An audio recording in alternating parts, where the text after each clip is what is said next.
देखिए, स्पोर्ट का सिलसिला तो सालों से चलता आ रहा है, जो प्लेयर्स के करियर के साथ साथ करोड़ों की ऑडियंस का एंटरटेनमेंट भी होता है। अब हम इंडियंस की बात करें तो इंडिया में मौजूद 12.5 करोड़ स्पोर्ट्स फैन में से 91% सिर्फ क्रिकेट के फैंस है। अब जिस तरह का क्रेज इंडिया में क्रिकेट के लिए है, उसी तरह का ब्राजील में फुटबॉल के लिए और जापान में सुमो के लिए। अब वैसे तो सुमो जापान का सेकंड फेमस स्पोर्ट है, और जो लोग सुमो के बारे में ठीक से नहीं जानते, उनके लिए एक सुमो मैच दो लोगों की धक्का बुक्की से ज्यादा और कुछ नहीं है। पर यकीन मानिए, सुमो की हिस्ट्री आप जितना सोच सकते हैं उससे कई ज्यादा दिलचस्प है। और इस गेम के प्लेयर्स, जिन्हें हम सुमो रेसलर्स कहते हैं, वो भी इस गेम के लिए बहुत सारे सेक्रीफाइसेस देते हैं, जिनके बारे में अब हम आपको बताएंगे। तो चलिए थोड़ा डिटेल में जानते हैं one of the most historical, cultural and ancient fighting style sumo के बारे में।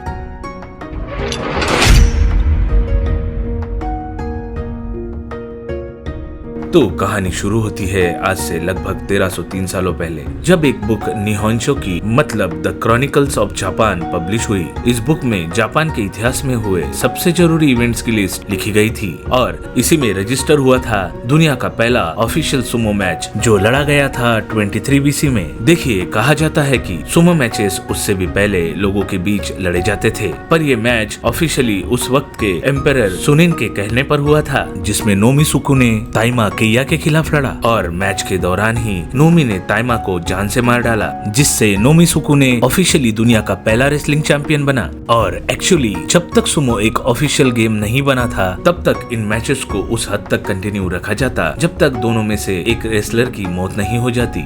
मिडिल एज में सुमो मैचेस ऑफिशियल होने के बाद पूरे जापान में बहुत फेमस हुए, और अलग अलग जगहों पर सुमो टूर्नामेंट्स हुए, जिससे कई नए सुमो चैंपियंस सामने आए। और साल 300 से 530 के बीच सुमो इतना पॉपुलर हो गया था कि चैंपियंस के क्ले स्कल्पचर्स बनाए जाते, जिन्हें हानिवा कहा जाता।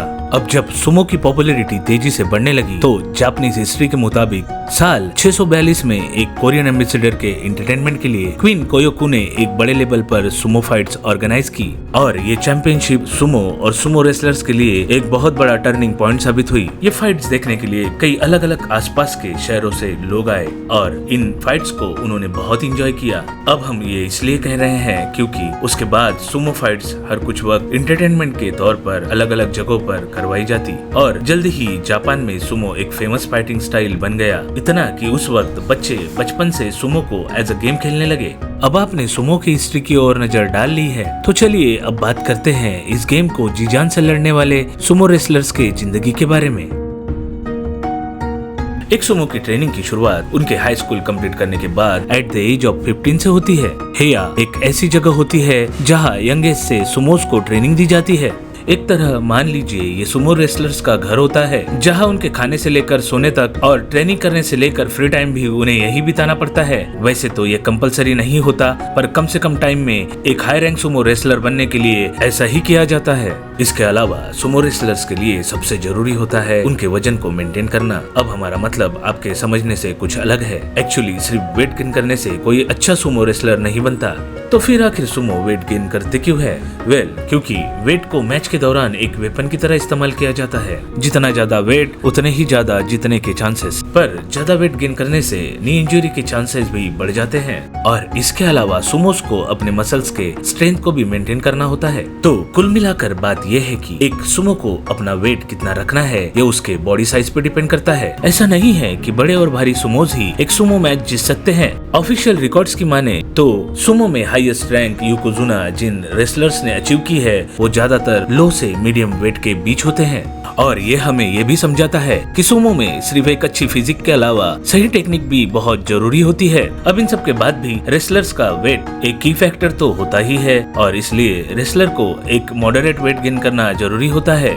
इसके लिए इन्हें एक बहुत ही डिसिप्लिन लाइफस्टाइल से गुजरना पड़ता है, जहाँ एक एवरेज एडल्ट के लिए दिन में 2500 कैलोरीज इंटेक करना जरूरी होता है, वही सुमोस दिन में 7000 कैलोरीज तक इंटेक करते हैं, जिसके लिए वो चांको नाम का सूप पीते हैं। ये बेसिकली एक मिक्सचर होता है अलग अलग वेजीज और मीट्स का, जिसमें ज्यादातर घोड़े का कच्चा मांस इस्तेमाल किया जाता है। यंग सुमोस की दिन की शुरुआत होती है सुबह 6 बजे उठने से। हाई रैंक सुमोस थोड़ी देर बाद अपने मुताबिक उठ सकते हैं, पर वो भी जूनियर जितनी ही मेहनत करते हैं, क्योंकि वो जूनियर्स को ट्रेनिंग भी देते हैं। अब शुरू होती है इनकी ट्रेनिंग, जो डायरेक्टली सुमो रिंग के अंदर होती है। जैसे ही एक सुमो रिंग में एंटर करता है, वो अपना पैर जोर से ऊपर उठाकर नीचे पटकता है, जिसे शिंको कहा जाता है। ये ऐसा अपने लोअर हिप्स और फीट की स्ट्रेंथ को बढ़ाने के लिए करते हैं, जो एज अ ट्रेडिशन फाइट्स के पहले भी किया जाता है। उसके बाद कई अलग अलग स्ट्रेचिंग एक्सरसाइज के साथ साथ सुमोज एक दूसरे को जोर जोर से टकराते हैं, जिससे इनकी बॉडी स्किन और भी थिक हो जाती है। और जैसे जैसे टूर्नामेंट पास आता है, ट्रेनिंग और भी ज्यादा मुश्किल और देर तक चलती है। सुमो रिंग के अंदर सुमोज को एक दूसरे से ट्रेनिंग के अलावा किसी भी तरह की दूसरी कोई भी चीज जैसे बातें करना या बैठना सख्त मना होता है। ट्रेनिंग के बाद 8 बजे यंग सुमोज का काम होता है किचन में जाकर खुद के और हायर रैंक के रेसलर्स के लिए खाना बनाना। ज्यादा रैंक वाले रेसलर्स अपनी ट्रेनिंग 8 बजे से लेकर 10:30 बजे तक जारी रखते हैं और फिर नहाने के बाद 11 बजे अपना लंच करते हैं। और उसके बाद बारी आती है यंग रेसलर्स की, जो हाई रैंक रेसलर्स के बाद ही नहाने और खाने के लिए जा सकते हैं। अब खाना खाने में भी ये एक सिंपल टेक्निक का इस्तेमाल करते हैं, जहाँ ये बहुत सारा हाई कैलोरी फूड खाकर 3 से 4 घंटे की लंबी नींद लेते हैं, जिससे इन्हें ज्यादा वेट गेन करने में मदद मिलती है। नींद के बाद भी फिर से इसी रूटीन को दोहराया जाता है। दिन के 24 घंटे और साल के हर एक दिन इन्हें यही करना पड़ता है। और इस तरह रोज रोज intense practice, high calorie food और लंबी नींद लेने से ये अपने शरीर को सुमो रेसलर्स के मुताबिक तैयार कर पाते हैं। खाने पीने के अलावा एक सुमो रेसलर जिस हैया से बिलोंग करता है, उसके कुछ रूल्स होते हैं। जैसे एक रेसलर अगर हैया से बाहर जाना चाहता है तो उसे ट्रेडिशनल वेयर ही पहनना होता है, जिसमें किमोनो और वुडन सैंडल इंक्लूड होती है। 2 सुमोज जो सेम हैया से बिलोंग करते हैं, वो एक टूर्नामेंट में एक दूसरे के खिलाफ फाइट नहीं कर सकते। ऐसे ही कई अलग अलग रूल से सुमोज बंधे हुए होते हैं, जिनकी एक बहुत बड़ी लिस्ट बनती है। एक यंग सुमो को प्रोफेशनल रेसलर बनने के लिए इस तरह की मुश्किल लाइफस्टाइल से लगभग 5 से 10 साल तक लगातार गुजरना पड़ता है। इसके अलावा इस वक्त में ये कई अलग अलग टूर्नामेंट्स लड़ते हैं, जिसमें जीतने या हारने के बेसिस पर सुमोज की रैंकिंग बढ़ती या घटती है। ये रैंकिंग एक लिस्ट में उन सुमो रेसलर्स के नाम के साथ लिखी जाती है, जिसे बेंजुके कहा जाता है। सुमोस का रैंकिंग सिस्टम प्रिसाइज्ड होता है और बहुत ही इंटरेस्टिंग वे में सुमोस की रैंक डिसाइड होती है। एक ऑफिशियल सुमो टूर्नामेंट हर 2 महीने में एक बार होता है और इस टूर्नामेंट के लगभग 2 हफ्ते पहले एक बेंजुके प्रिंट होती है, जिसमें उस टूर्नामेंट में पार्टिसिपेट करने वाले सभी रेसलर्स के नाम लिखे होते हैं और नीचे से ऊपर की ओर रैंक बढ़ती जाती है। बेंजुके में एक खास बात यह है कि जिसका नाम जितने बड़े अक्षरों में लिखा गया हो, वो उतना ही ताकतवर सुमो होता है। बेंजुके को लोग अपने दीवारों पर as a piece of art लगाते हैं और इसमें नीचे से ऊपर तक सुमोस को 6 रैंक्स में डिवाइड किया जाता है। जोनोकुची, जोनिडान, सैंडन में माकोशिता, जूरियो और माकोची।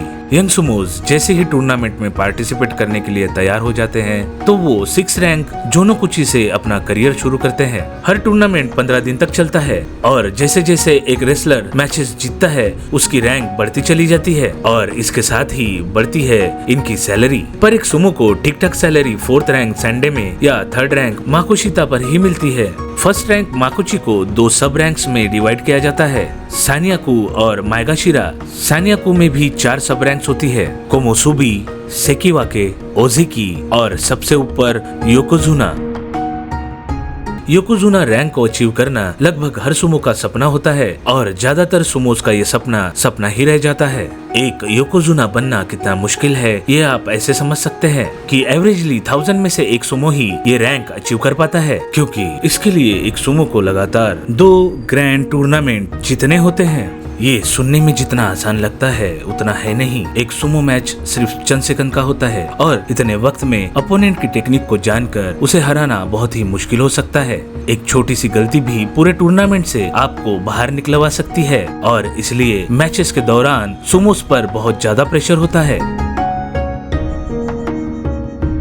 रैंकिंग के लिए सुमोज में बहुत ज्यादा कंपटीशन होता है। एक वक्त के लिए मान लीजिए आप एक सुमो रेसलर है, आपने 5 से 6 साल बहुत सारी ट्रेनिंग ली और इतने सालों की ट्रेनिंग और प्रैक्टिस करने के बाद 6th रैंक से सुमो टूर्नामेंट्स में पार्टिसिपेट करना शुरू किया। आपने बहुत मेहनत से मैचेस लड़ी। टूर्नामेंट के लगातार 15 दिनों में आप एक भी मैच नहीं हारे और आपकी रैंक बढ़ती चली गई। फिर दूसरे टूर्नामेंट में आपने बहुत ही रफ ट्रेनिंग की, बहुत मेहनत की, प्रैक्टिस की और उसमें भी लगातार 15 दिन फिर से आप एक भी मैच नहीं हारे और अब आप एक योकोजुना बन गए। तब भी आपका सफर खत्म नहीं बल्कि शुरू हुआ है।